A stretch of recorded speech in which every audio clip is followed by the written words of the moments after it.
Halo semuanya, perkenalkan nama saya Wendy Karisma dengan NIM 2412030025. Di sini saya akan menjelaskan materi tentang manajemen strategi yang dimana sumber materinya akan saya ambil dari buku ini.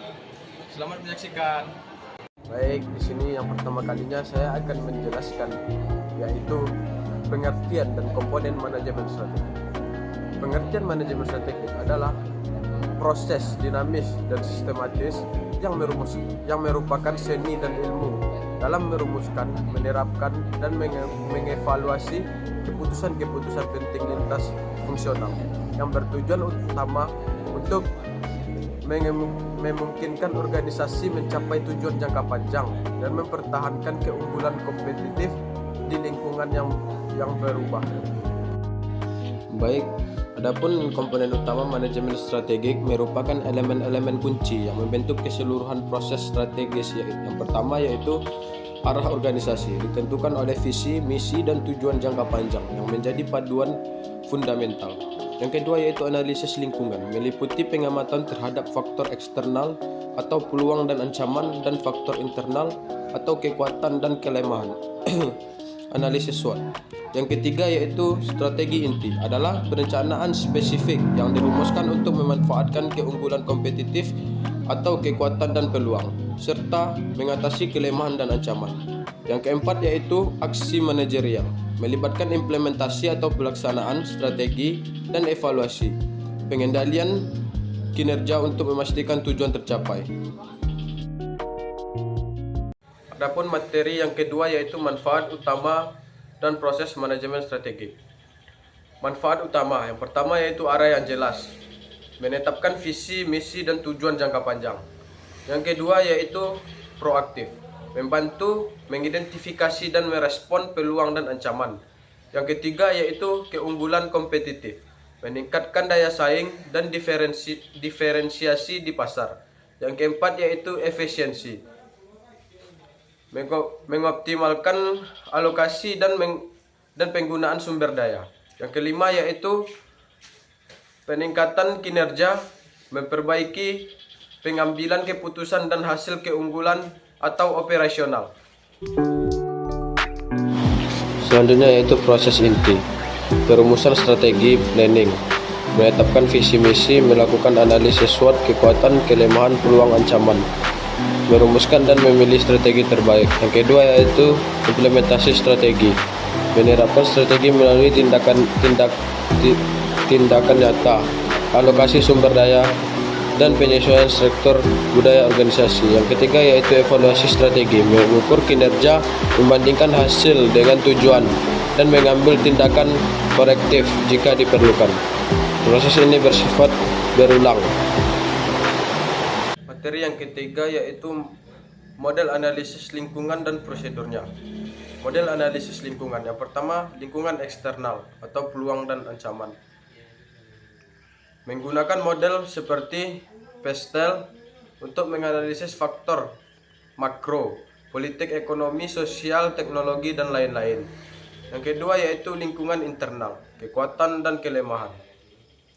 Menggunakan analisis sumber daya dan analisis rantai nilai untuk menilai aset, kapabilitas, dan proses internal organisasi. Selanjutnya yaitu prosedur analisis lingkungan. Ada 4 langkah. Prosesnya harus dilakukan secara berkelanjutan untuk memastikan strategi tetap relevan. Yang pertama yaitu pemindaian, mencari tanda-tanda awal perubahan potensial. Yang kedua yaitu pengawasan, melacak tren yang terdeteksi untuk melihat pola yang berkembang. Yang ketiga yaitu peramalan, memproyeksikan apa yang mungkin terjadi di masa depan. Yang keempat penilaian, menentukan pentingnya dan implikasi strategis dari temuan tersebut.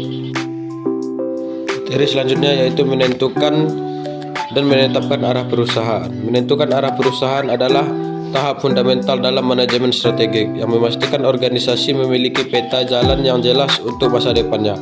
Komponen utama arah perusahaan, yang pertama visi, gambaran ambisius dan inspiratif tentang masa depan ideal perusahaan. Yang kedua misi, pernyataan tentang alasan perbedaan dan ruang lingkup bisnis perusahaan saat ini.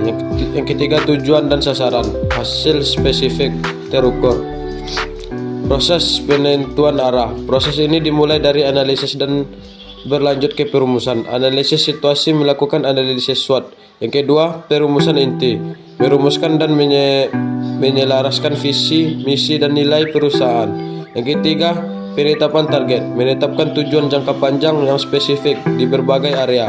Yang keempat yaitu pemilihan strategi, mengembangkan rencana menyeluruh tentang bagaimana tujuan tersebut akan dicapai. Materi selanjutnya yaitu tentang formulasi strategi badan usaha, strategi bisnis, dan strategi fungsional.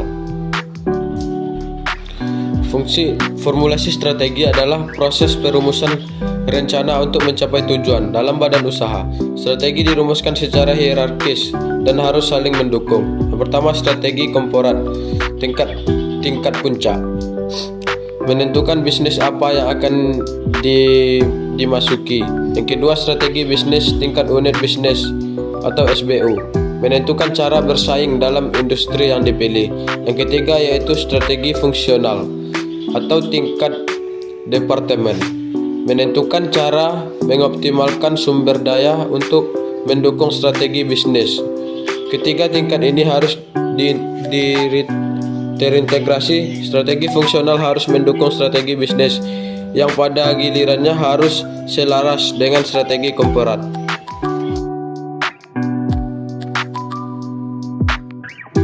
Dan materi yang terakhir yaitu tentang implementasi strategi, gaya kepemimpinan, dan evaluasi strategi. Implementasi strategi adalah tahap krusial dalam manajemen strategis yang menerjemahkan rencana menjadi tindakan nyata. Keberhasilan implementasi sangat bergantung pada gaya kepemimpinan yang diadopsi oleh para pemimpin. Pemimpin yang efektif melalui kepemimpinan strategis dan gaya yang tepat seperti transformasional dan transaksional yang disesuaikan. Memastikan visi dikomunikasikan, sumber daya dialokasikan, dan budaya organisasi mendukung pencapaian tujuan. Dan evaluasi strategi adalah yang berfungsi untuk mengukur kinerja, meninjau ulang asumsi dasar strategi, dan mengambil tindakan korektif jika terjadi penyimpangan. Ketiga elemen ini, strategis, kepemimpinan atau implementasi, evaluasi, membentuk siklus manajemen strategis yang berkelanjutan dan memastikan organisasi tetap kompetitif dan mencapai tujuan jangka panjangnya. Baik, dengan adanya kegiatan Gemilang ini, keinginan saya untuk membaca itu lebih meningkat. Yang biasanya saya hanya membaca caption di Instagram, di TikTok, dan sekarang saya sudah meningkat dengan saya membaca novel, membaca artikel. Saya lebih suka membaca seperti itu.